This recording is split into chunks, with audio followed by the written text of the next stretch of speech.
minutes for the first session. If you did, welcome back. If you're new coming to this session, we welcome you here with our wonderful presenter, Ian. And Ian, we're running short of time, so I'll turn it over to you. All right. Man, that kind of booted us out there at the end of that one.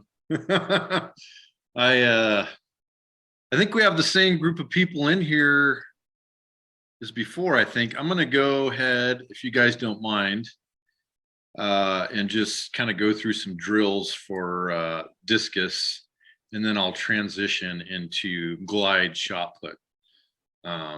So share my screen here.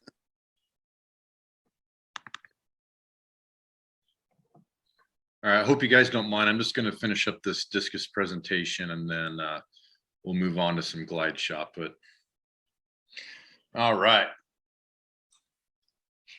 So as we were talking about earlier, we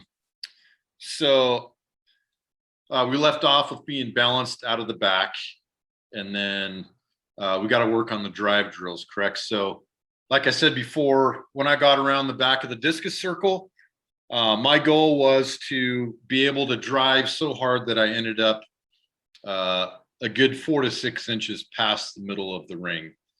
So to do that, you had to work really hard and push hard off that left leg. So like I said before, full extension of that left leg. Like we're down in the starting blocks, you're getting ready to fire off the line in football. You have that long, full extension push off the left leg. So as we come down the middle of the ring, I'm here. I need a full extension push off the left leg. As I do that, my right foot is adducting through and up, and then I get that 45-degree push. So some drills that I like to do is just starting out of the back. If I'm throwing towards you guys, I'm facing down the middle of the ring here. I just push as hard as you can and just really drive across that ring. Even if you fly out the front, who cares? Just get in the habit of just pushing super hard out of the back with that left foot facing down the middle of the ring.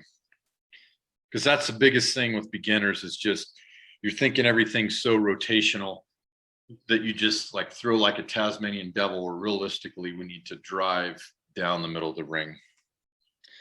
And like I said before, just that focal point, right? We're pushing, we're driving the left arm, we're driving the head, we're driving the chest straight down the middle of the sector for a split second, and then we go for transitioning and working that right hip around. One of my favorite drills for this is basically you can do it anywhere. Get in your socks and just go in your house and find a corner, and I just would wind up and then work on going around the corner and then driving down that wall. Like a tennis court post worked really good, or just in your house, right? So if I have a corner off of my right shoulder and the hallway is down to the left here, I can do my wind up, open my left. Basically, I'm pivoting on this left foot around the corner, and then I'm driving down that wall. So basically, you can't go left because of the wall there, and you just work on that drive.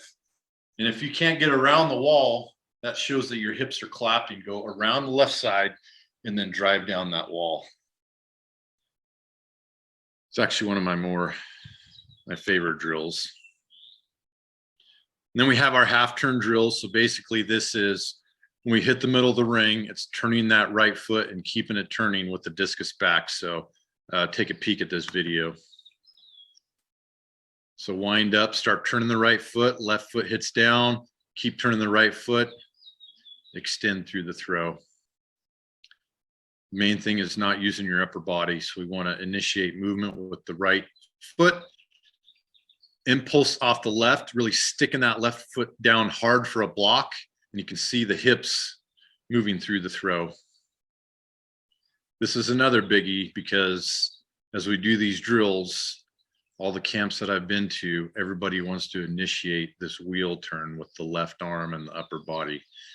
We're keeping it locked in. We're initiating the wheel or half turn with that right foot. In order to do that, the weight has to be directly over it. And then we're giving a quick impulse off that left foot, and then we want to do a straight line down to the front of the ring. So just watch it one more time.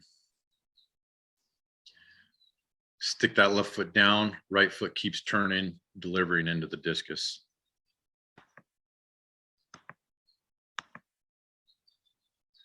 This is another good one. It's called float, float, sting. I'm not really going to go over rotational shot, but a lot of this applies to the rotational shot and drills you can do also. The ring's 2 foot shorter, but you can apply a lot of these same principles and technique to the glide or to the rotational shot put. So this is a float, float, string, sting drill. Basically get a lot of reps in a short amount of time, find a line on the track or in a gym. You can get a cone or a shoe or just some sort of ball in your hand. You can just get a lot of reps, and this will actually help you just get the rhythm of that throw also. So you can see this gal doing the float, float, string, sting drill.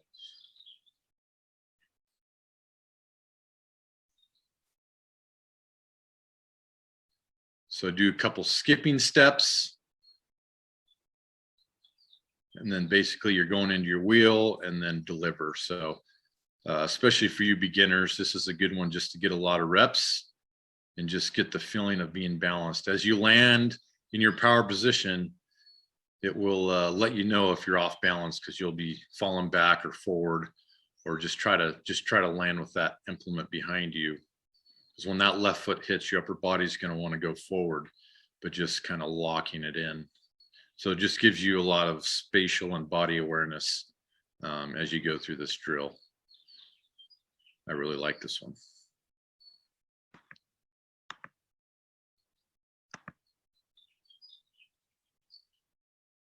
So just kind of progressing here. Sorry, I'm spending extra time on the discus, but it was my better event and I like it more. So glide shot put doesn't take that long, but basically full throws without implement. You know, when I was in high school and learning, you just got to create that body awareness, right? That kinesthetic awareness of what feels good and what doesn't feel good. So it comes back to that rhythm, posture, and balance. So it initially just takes a ton of throws to get your body used to being in that torqued up position that it doesn't want to be in. If you want to just do more reps, I use traffic cones all the time. You can do bars or balls just to get more reps in, so you have that feeling of the implement being out in your right hand.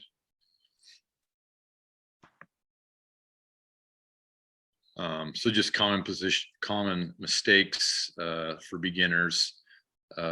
Just so the weight transition at the start of the throw, not getting over the left leg, initiating your throw with your upper body in that left arm, not staying balanced, and that'll create a fall into the middle of the ring, and then you won't be able to recover, and you won't have that discus behind your hip when you land in your power position. And then the dropping of the right arm, which causes a scoop in your discus to fly straight up in the air and be really wobbly. So I'm not picking on this gal. I just, so you see the upper body taking off, over rotates, and then dropping the discus a little bit. So just a couple little points there while you're learning this event. So this is Mac Wilkins, 1976. Just to finish up, watch just the posture, rhythm, and balance here. This is who I kind of modeled my technique after.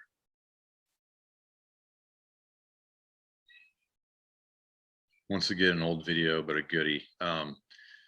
So just to finish up on this discus portion, I mean, when I was in high school, we had the old school videotapes, right? So the VCR tapes, so we'd have to put them in and watch them. But nowadays, you guys have such a plethora of information out there on YouTube. So just find somebody that you like, that you potentially want to throw like, same body type, and just watch them, right?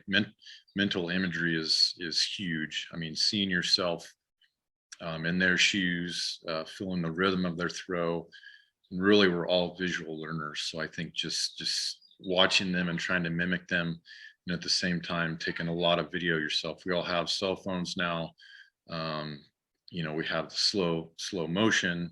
So basically just break yourself down, put yourself side by side by these professional athletes, and it's really a good learning tool that I didn't really have when I was throwing. But yeah, just put in the time, perfect your technique. And if you really want to take your throwing to the next level, just doing tons of drills. Because if we get out there and just start throwing all the time to throw, we're not going to get better. And even as we progress our technique and try to change certain things, as soon as we're in a high stress situation like a meet, we're going to kind of revert back to what we've always done. So just keep things simple, keep things basic, and you guys will be successful. All right. If you guys have any questions, I'm going to transition to my other PowerPoint here. Hey, Ian, there was one question. Donovan came in late on session 1 and missed your explanation of why you prefer to hold the discus with your 2 fingers on the line and the other 2 fingers spread. Can you go over that real quick? Yeah, for sure. Let me grab my disc here.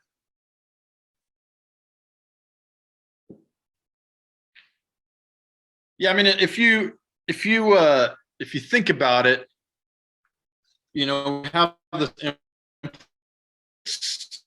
1.6 or 2 kilos, and on a 70-meter throw, we're producing, you know, we're releasing a discus at like 33 meters a second, which is a lot of force. So the main issues I've seen is just your fingers aren't strong enough, right, for all that force. So if we have I split the discus right down the middle, I put my first 2 fingers over, this gives me more stability. So 2 fingers are going to be stronger than 1. And if I'm way spread out like this, when I go to release the discus, we want it to come off this front finger. But if it isn't strong enough, you might lose your finger here and you won't have that good spin on it. Because we want that thing to come off and be spinning as fast as possible. So by almost every elite thrower that I've been around has the first 2 fingers are together. Some guys even 3, but I think for high school, 2 fingers together, spread the other 2 apart, and then the thumb resting lightly on the discus. Does that make sense? If we're here, we don't want to palm it because we want the discus to come off the front half of the implement so it spins. If I'm way up here and I go to release, I'm not going to be able to get that spin off the discus. Does that make sense?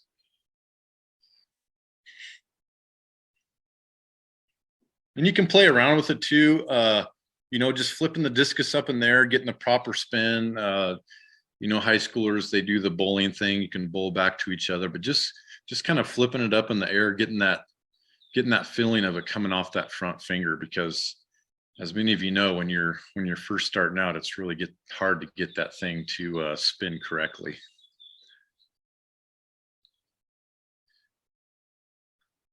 All right.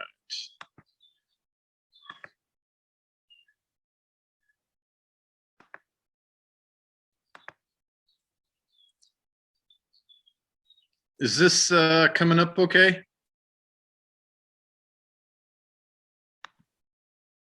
I can see it. You can see the screen okay? All right, you guys were here before, so I won't really go through my introduction again.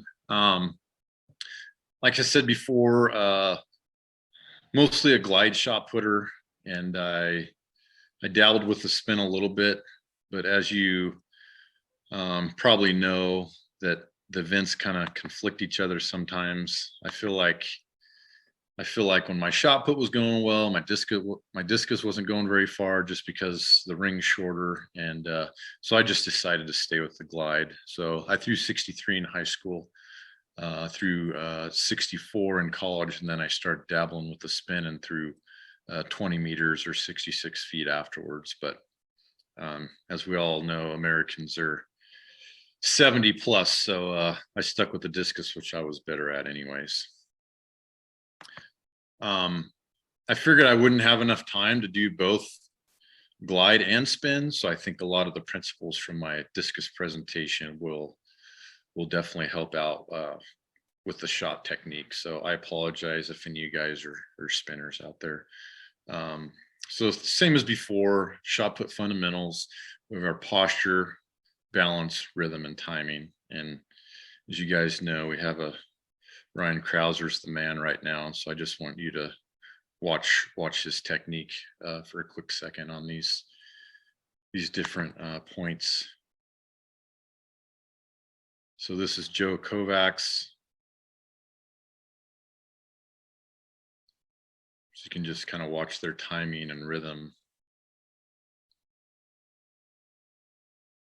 You can just really see that they're balanced out of the back. And then when they hit the middle, the right foot keeps turning and they're just dragging their upper body around.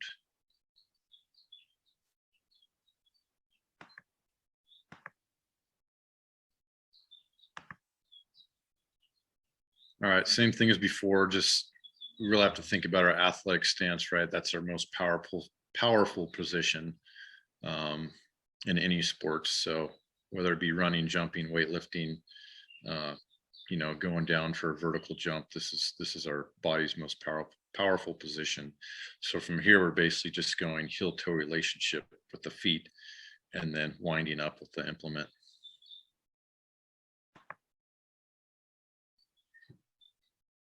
So here's just an example of a standing throw. So like I said before, we're going to be in our athletic stance. We're going to be in the heel-toe relationship, and then we set the depth in our legs. So I like to just, all the variables we want to make constants, right?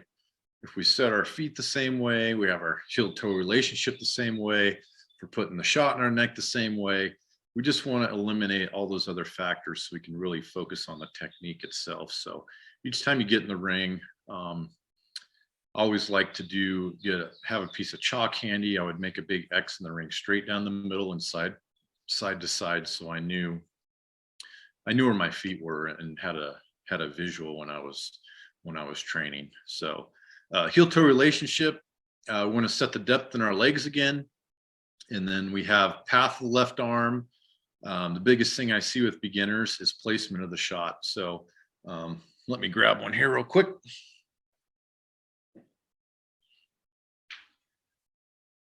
So basically we have our shot. We want this thing to sit right where our fingers meet our hand here. That's the best place to be, right there. We don't want it too far up on our fingers. I'm sure many of you guys have thrown it and it came off the back of your fingers. It doesn't feel that good at all. So we want to make sure and have that resting right where your fingers meet your hand. Same thing, finger's going to be slightly apart here, and the thumb is resting on the side there.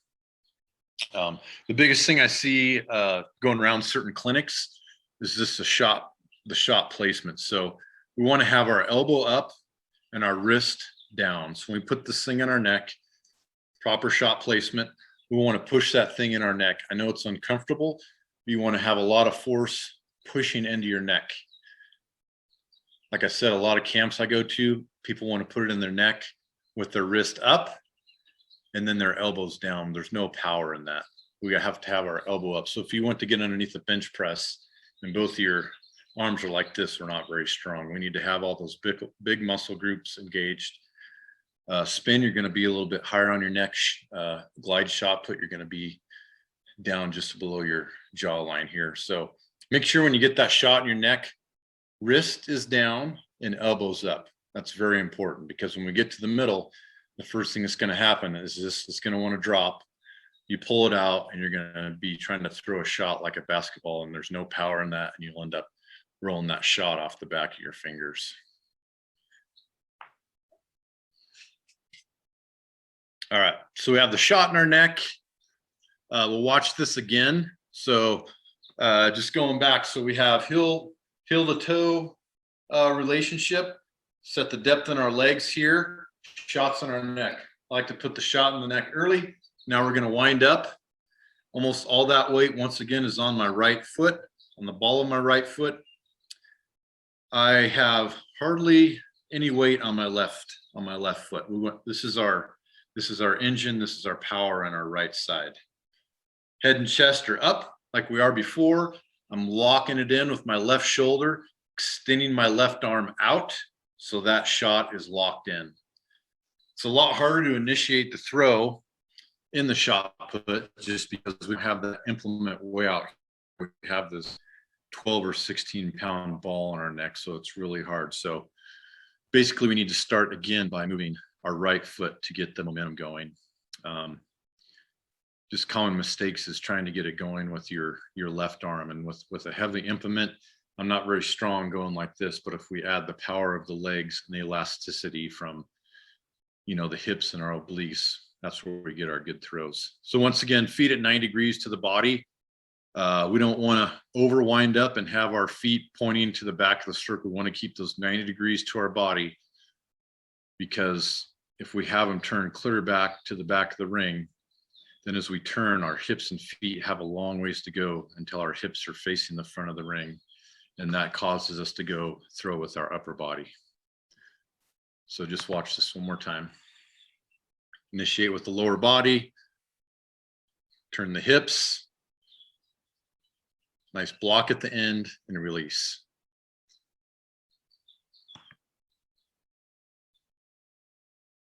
So glide starting position. So there's a lot of different gliders out there with many different positions. Once again, I like to keep things simple, and I don't like a lot of variables. So I pick something really simple. You see a lot of people that do a bunch of kicks, lots of up and down.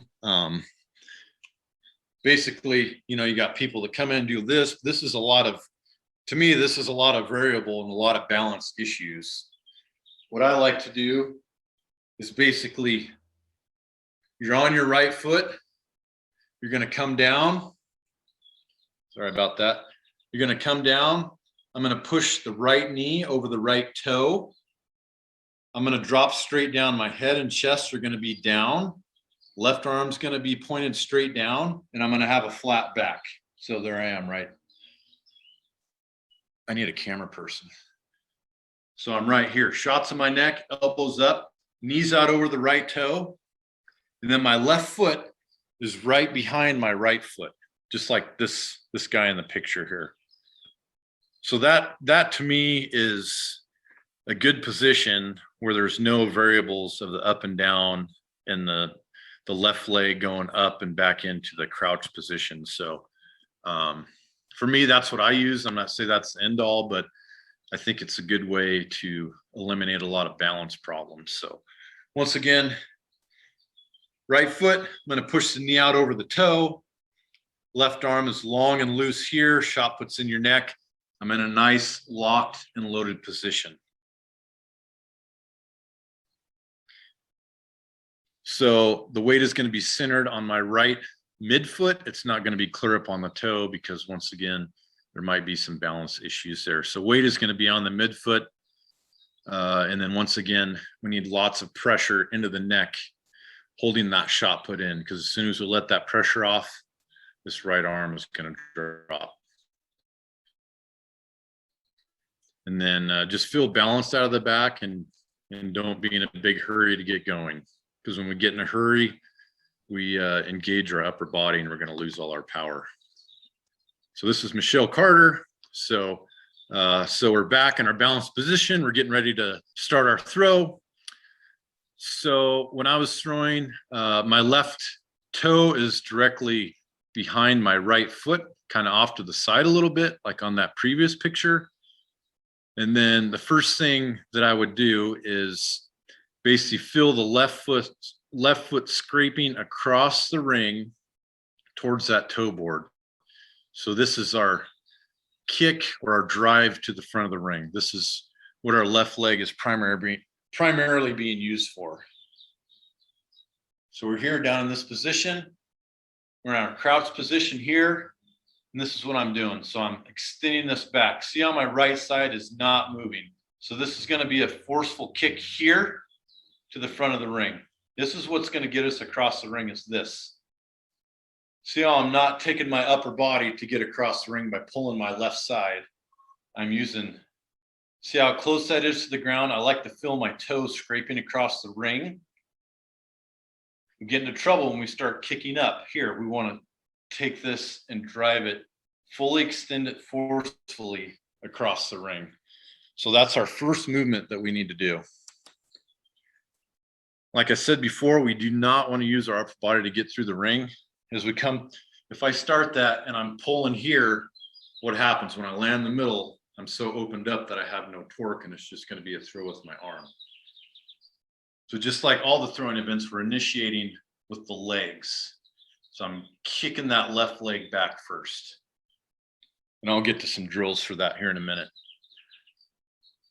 So once our left leg is fully extended, then we start to unseat our hips. So the unseating of the hips is basically our hips are starting here, nothing is moved, and then basically they start to move towards the front of the ring.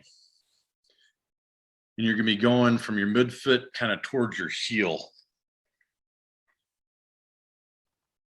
So you're here, you're gonna extend here. Once I'm fully extended, your hips are gonna wanna start to go to the front of the ring like that. And as I'm doing that, I'm going to drive up vertically off this right side. Hope that makes sense to everybody.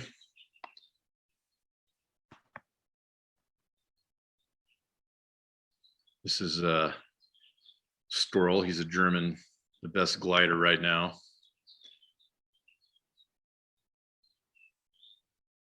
So there's his weights on his midfoot there. Left leg's fully extended. And now the next part is going to be this impulse off the right leg. So you're, once again, you're pushing up at a 45 because you need air time to get this right leg sucked back under us. And you have to counteract that big linear push we have going off the left side. You should finish up here. So as you can see, extended the left foot back, and now he's going to drive off the right, and then he sucks the right back under.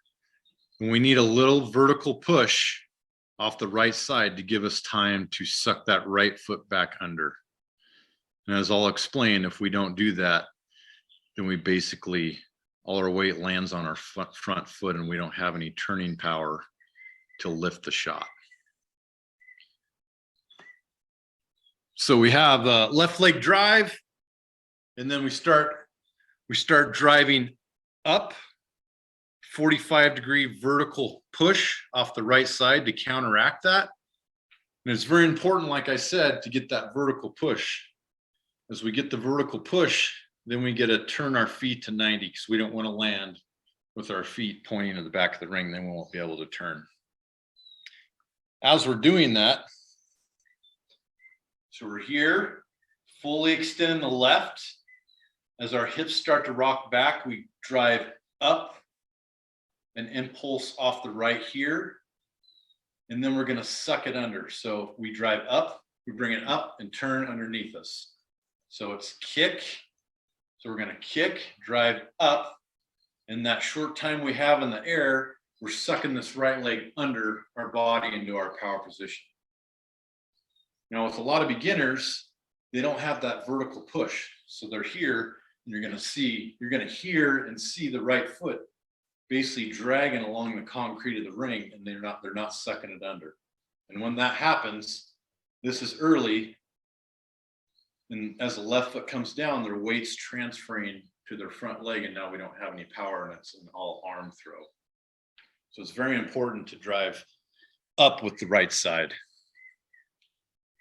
And the last part of that phase is we're starting from this down position with the flat back.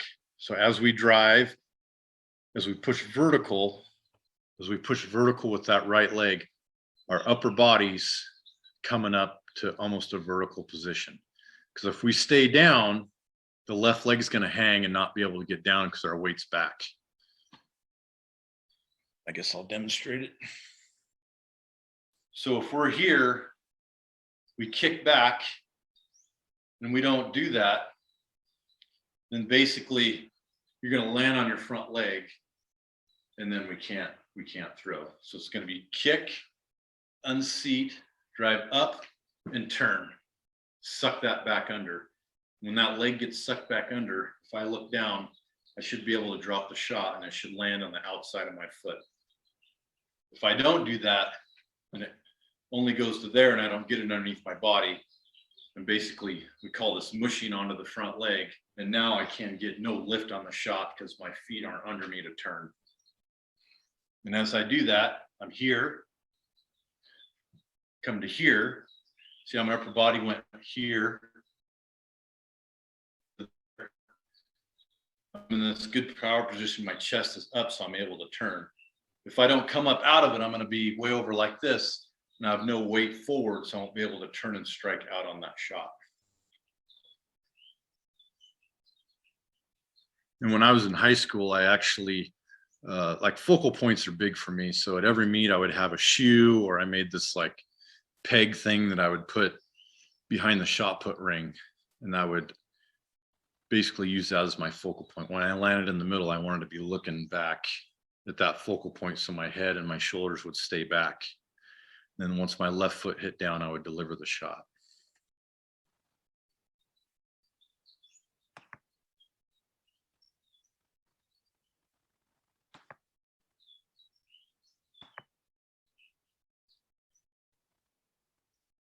All right, so continuing on with that, you can see this Ukrainian guy is landed in the middle, pretty close from right to left foot contact. So as we push out of the back and recover that right leg, we want to make sure and turn that right foot to 90. He's back a little bit, but the elites sometimes bring that right foot back a little bit. So when you land in the middle, see how the elbow's up, left shoulder back, eyes are looking back at a focal point, and he's locked and loaded on his right side. So the biggest thing that you guys are going to see coaching or videoing yourself is, as you're coming across the ring, you're going to want to initiate that with your upper body, and we don't want to do that. In both events, we're initiating everything from the ground up. We have these big muscles in our legs, and we got to use them because we won't throw very far if we're relying on our upper body. So out of the back, you don't want to initiate here. We want to keep this nice and locked here. Use our legs. Keep everything tight in the obliques here. And keep the arms nice and long to keep that torque. That's a heavy implement, and we got to create as much force as we can. Another thing that I see a lot is when we hit the middle, a lot of people settle. So as they hit the middle, everything kind of collapses. We got to be nice, wide and solid when we hit the middle. When we hit the middle, we can't settle. So if I come to the middle here and I kind of settle, I lose all that.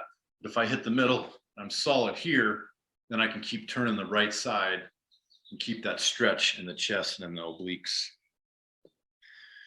And like I said before, another issue is feet not landing at the same time. So once we do that drive and the push up off our right side, we want our left and right foot to hit at the same time, because if not, if we're waiting on that left leg, we have all this power and drive going to the front of the ring. If I'm waiting on that left, the body's going to drift to that front leg, and we don't want that.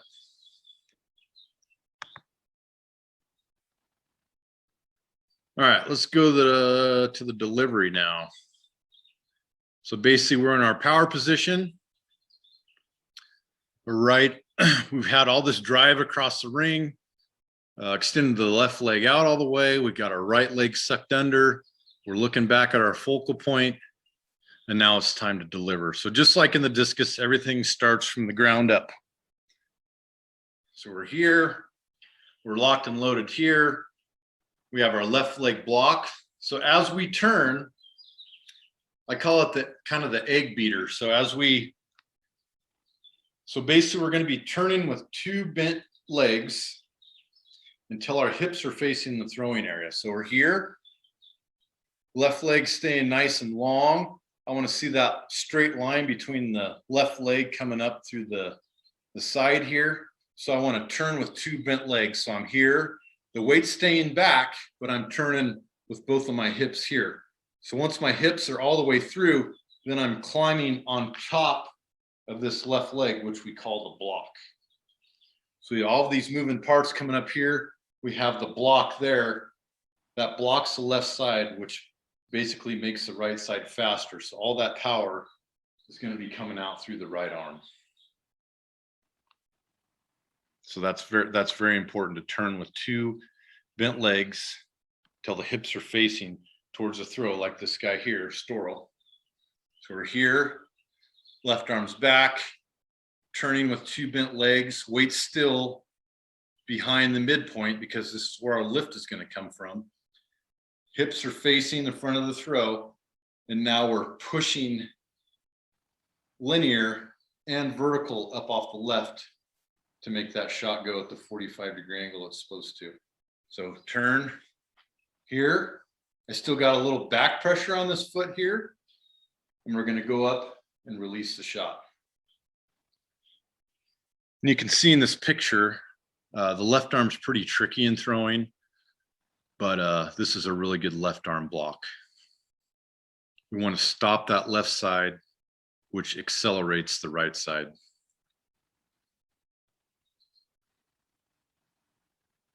Move my screen here.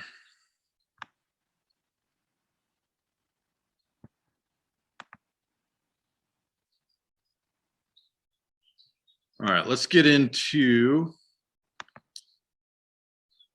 just some common technical issues that I've seen going around through different camps. So like I talked about before, so one of the biggest things I see is the shot not against your neck properly. So just remember, put the shot right where your fingers meet your hand. Don't have them up too high. You'll throw it off the back of your fingers. So make sure when you put that thing in your neck, wrist is down, elbows up every time. Get that as a habit, because we don't want to be dropping our elbow and putting all that pressure on our wrist. Way more power like this versus this. Next big issue I see is just unseating before the left leg drive. So like we talked about before, if I'm unseating before my drive, everything's going to be falling. So if I'm here and the whole body's going, when I land, all the weight's going to be on this front foot and I'm not going to be able to lift the shot. So we want to stay back, extend that out, suck this right leg under, and then do the egg beater. Another thing is just using the upper body to get across the ring, right? We're here. We're not going like this to get across the ring. We're using our legs, right? Strong kick, vertical push off the right.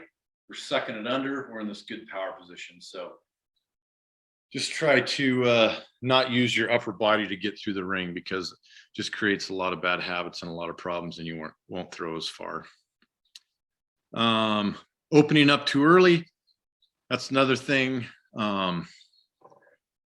Basically, if we're using our upper body to get through the ring, if I'm out of the back, I'm using my upper body here. Now I'm landing, I'm already opened up. We need to land in the middle, locked and loaded here. Use our upper body to get through the ring. We're here. Now we have nothing in our obliques and our hips to throw the shot. All right. So drills, sorry, we only got a minute left. So just do a lot of those left leg kicks, and then you can do a left leg kick, driving up off the right side and sucking it under. Like I said, when you land in the middle, you want your shot to drop on the outside of your right foot if you were to drop it. You can also do partner holds as you glide. Have someone hold your left arm so you're not pulling your upper body. And then you can use broomsticks to land in the middle here, turn with 2 bent knees, and then press up. That'll help you keep your shoulders level and your arms back. And then the last thing is just non-reverse throws. So we didn't really get into reversing, but I think doing a lot of non-reverse, which is basically throwing and not switching our feet. So non-reverse throws are here, and then it will show us, exemplify a lot of problems or balance problems we might have.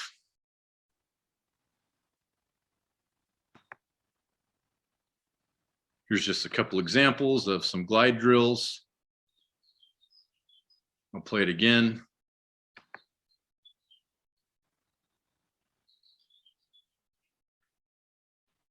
You can see on each one of these that he's really turning his feet, his chest and his eyes are staying back, and you're seeing the right leg get sucked under.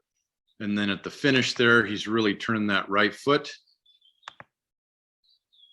Nice balanced position there. And then from there, the path of his left arm and just turning his right foot. All right, guys, 20 seconds left. Write some questions down. Stacy will be on for a while, so I'll answer any specifics, any training questions you guys have. I hope you guys learned something, and we'll talk to you soon. This isn't the easiest, but hopefully got some good